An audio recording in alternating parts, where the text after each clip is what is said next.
রাজনীতিতে শেষ শব্দ নাই। অত্যন্ত দুঃখের বিষয়, আদৌ আমার সাথে বা বিএনপির কোনো ধরনের কোনো দলের সাথে এরকম আমার সাথে কোনো প্রকারের চুক্তি হয় নাই। আমাকে বাড়ির পাশে রাস্তাটা তিনি নিজে করছে, অনেক ভালো লোক, আর কোনো গন্ডগোল এর মধ্যে ওরা দেখি না। আমাকে সাথে অনেক ব্যবহার করে, ভালো ব্যবহার করে, সবসময় আমাকে রাস্তার মধ্যে তাহলে ডাক যায়, কেউ ভাই ভালো আছেন, কি লেনদেন আসে এই বিষয়ে, বা আমরা দুঃখ শিক্ষার কথা আছে বা কালাম মেম্বার বলে যদি কোনো সমস্যা হয় আমার জানাইবেন, ইনশাল্লাহ আপনাকে বাসায় নিয়ে আসে। কালাম মেম্বার যদি ইনশাল্লাহ চেয়ারম্যানের দায়িত্বটা পায় তা আশা করি আমাকে ইনশাল্লাহ ভালো কাজকর্ম, রাস্তাঘাটের কাজকর্ম ইনশাল্লাহ সুন্দর। আমি নিজে মদনপুর কাশপুর ছিলাম, 4 তারিখের আন্দোলনে আমি ছিলাম। আমি কালাম মেম্বারে এখানে কোনো দিন দেখি নাই। এই আন্দোলনে কালাম মেম্বারে ছিল না, কালাম মেম্বারে কোনো মদনপুরও ছিল না, কাশপুরও ছিল না। কিন্তু আমরা দেখলাম গ্রাম বানিয়াবাড়ি, আমরা বানিয়াবাড়ি থেকে শনিবার যে সড়কটা কালাম মেম্বারে ঘুরে দিচ্ছে, বর্ষাকালে যদি পানি ডুবে যেত আমরা আসতে দিতে পারতাম না। কিন্তু উনি যদি এই চেয়ারম্যানের দায়িত্বটা পায় তাহলে আমরা আরও আশা করি যে সফলতা অর্জন করতে পারবো, পুরো খাদিপুরটা নতুনভাবে উন্নয়ন করতে পারবো বলে আশা করতে পারি। পড়াশোনা করছি তুলারাম কলেজ ম্যাথমেটিক্স ডিপার্টমেন্টে। এই 4 তারিখ যে ঘটনাটা ঘটে মদনপুর, মানে যে সালাম চেয়ারম্যানের ওই জায়গায় ভাঙচুর চালায়, হ্যাঁ, ওই জায়গার মধ্যে কালাম মেম্বার উনি কোনোভাবে সংযুক্ত ছিল না, এবং ওনার কোনো কর্মী বা কোনো ভাই ব্রাদার কেউ ওই জায়গার মধ্যে ছিল না।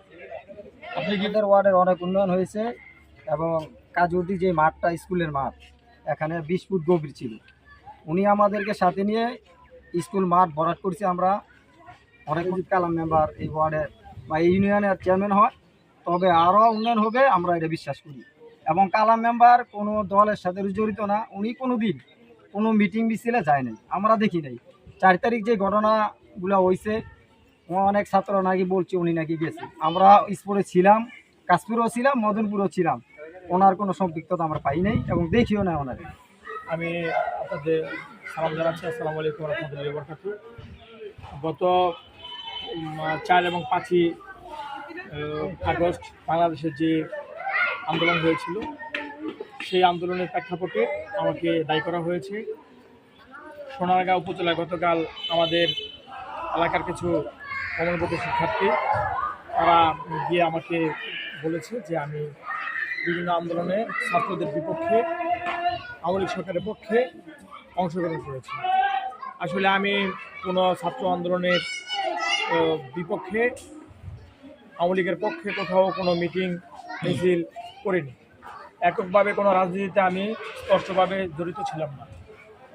বিগত 10 বছর এমপি মহোদয় খোকা ছিলেন। খোকার সময় আমি খোকার কাছে যেতাম আমার এলাকার উন্নয়নের জন্য। আমাদের স্কুল মাঠ, পিছনে যে শহীদ মিনার, আমাদের যে স্কুল ভবন, বাস ব্লক, ল্যাম্পপোস্ট, আমার এলাকার টোটাল 19টা রাস্তা আমি মেম্বার থাকা অবস্থায় এবং মেম্বার হয়েও এই কাজগুলো আমি ইউনিয়ন পরিষদ থেকে এবং এমপি মহোদয়ের কাছ থেকে নিয়েছি। বর্তমানে আমাদের যে অন্তর্বর্তীকালীন সরকার, এই সরকারের পক্ষে যারা থাকবে প্রতিনিধি, স্থানীয় সরকারের কাজ করার লক্ষ্যে আমি তাদের কাছেও যাব আমার ওয়ার্ডে কাজ করার জন্য। আমি যেহেতু নির্বাচিত মেম্বার, আমাকে সবার কাছে যেতে হবে, না হলে আমার এলাকার, আমার ওয়ার্ডের মানুষ বঞ্চিত থাকবে। আমি যদি প্যানেল চেয়ারম্যান দায়িত্ব পাই, ভারপ্রাপ্ত চেয়ারম্যানের, আমি যদি বসে থাকি, তাহলে আমার ইউনিয়নের উন্নয়ন হবে, যারা নিয়ে আমার শিক্ষার্থী কর্মরত ছাত্ররা, আমি তোমাদেরকে অত্যন্ত পছন্দ করি। আমার এই স্কুল মাঠ ভরে দিয়ে আমি বসে থাকি, আমার এলাকার ছেলেপেলে খেলাধুলা করে। আমি এইটুকু স্পষ্ট বলতে চাই, তোমরা আমাকে সহযোগিতা করো, তোমরা আমার পাশে থাকো। তোমরা আমার পাশে থাকলে ইফটিজিং, মাদক, বাল্যবিবাহ, ভূমি দখল, জমি দখল, অসামাজিক যত কাজ আছে, তোমাদেরকে পাশে নিয়ে আমি নতুন বাংলা গড়ার সাথে সাথে সাধুপুর ইউনিয়নকে তোমাদের মতো করে তোমাদের পরামর্শ নিয়ে রাষ্ট্রীয় সহযোগিতায় আগাবো। আমার তোমাদের প্রতি আবেদন।